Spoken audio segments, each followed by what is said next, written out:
Hi all, greetings. Today's topic is crystal field theory. In that, splitting of d orbitals in square planar complexes, uh, and when we can expect when the coordination number is 4, either it will be tetrahedral or square planar geometry. Let us go in details. So, come to the splitting of d orbitals in square planar complexes. So in the square planar complexes, the central metal ion will be having d orbitals. All the d orbitals will be having degenerate. That means they will be having a similar in energy in the spherical field. But when it place that degenerate d orbitals into the ligand field, the d orbitals will be split into two sets. In come to the octahedral complexes that we now discussed in the previous topic. If we can even see in this slide that the splitting of d orbitals in the octahedral complexes, that is Eg set will occupy higher energy and T2g set will be occupies lower energy, because Eg set called as dx square minus y square and dz square doubly degenerate. Those in the orbitals loops are lying along the axis, and the ligands also approaching to the central metal ion along the axis, hence they will be experiencing more repulsion in the those loops which are lying in along the axis,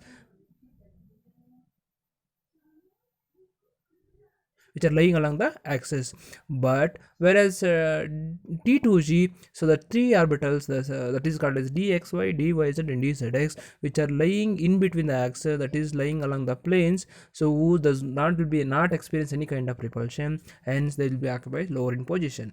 But if we come to the square planar, so you can see the different pattern of the arrangement of the orbitals. See in this right hand side in the slide, we can be seen that the square planar complexes, the central metal ion will be lying in the middle, and four ligands are arranged around the central metal atom in the square pattern. All the four ligands are approaching along the x-axis and y-axis. There is no ligand are present along the z-axis, hence there is no repulsion in the loops that are lying along the z-axis, hence there is dz square will be gains lower energy as compared to that of the dx square minus y square. But dx square minus y square, the loops are lying along the x-axis and y-axis, which will be experiencing more repulsion, hence dx square minus y square will be gains more energy, it occupies higher position, and there is no ligands lying along the z-axis, and therefore the loops will become down in the energy. But whereas come to dxy and three triple degenerate dxy, dyz and dzx, dxy will be experiencing some kind of repulsion, hence they will be gain energy, and dyz and dzx does not experience energy or any kind of repulsion, so that they will be occupy lower position. Hence the order of the arrangement of what are the d orbitals in the square planar geometry, dx square minus y square will be having higher energy compared to dxy, compared to dz square and dyz and zx. When come to the coordination number 4, there will be two possibilities are there. One may be a tetrahedral and another may be a square planar complexes. If it is when tetrahedral complex is formed, the hybridization is sp3. If it is square planar complex is formed, that is dsp2 hybridization. What is the possibilities a formation of tetrahedral complexes?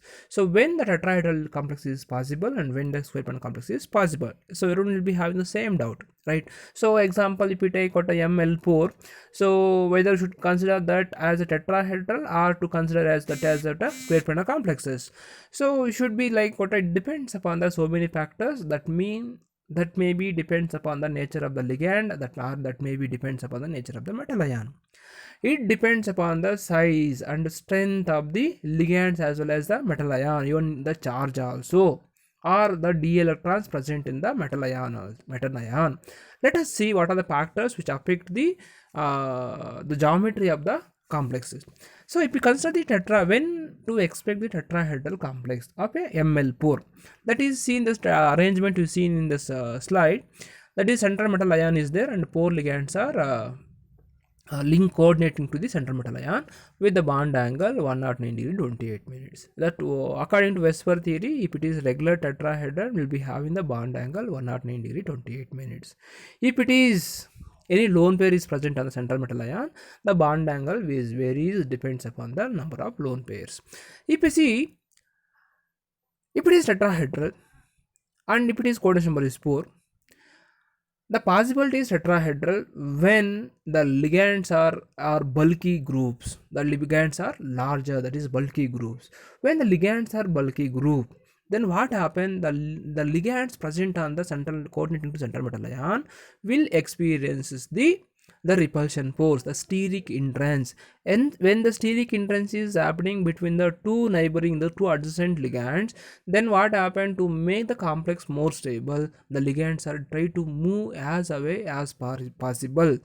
At that time, so the bond angle will be increases. As come to the bond angles in the tetrahedral and square planar, in the tetrahedral the bond angle is so 190 to 28 minutes, but in the square planar the bond angle is so 90 degree, so that the bond angle will be lying in the tetrahedral will be huge compared to the top square planar. Hence the ligands are moving away from each other to avoid the steric hindrance.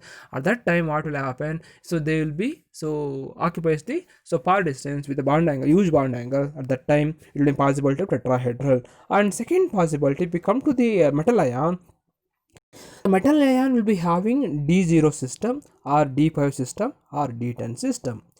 So D0 system means what? When there is no electrons in the d orbital, that is D0 system. If it is D5 system means what? So D5 system means 2 electrons in the EG and 2 electrons in the T2G, that is all are singly occupied, all orbitals are singly occupied. And D10 system, EG4 and T2G6, that means that all the suborbitals will be filled with the 2 electrons each. In such cases the possibility is tetrahedral. That means the metal atom will be having either D0 or D5 or D10 system. Then the metal will be possibility is metal ion possibility is tetrahedral. And similarly, if the metal ion is small in the size, at that time if it is come to D2 and D7 system, there will be is a possibility of formation of tetrahedral. But when it's come to the square planar complex, when you can expect the square planar complex, the square planar complexes are possible in different things. So here you can see the arrangement, central metal ion and the 4 ligands are coordinating to the central metal ion.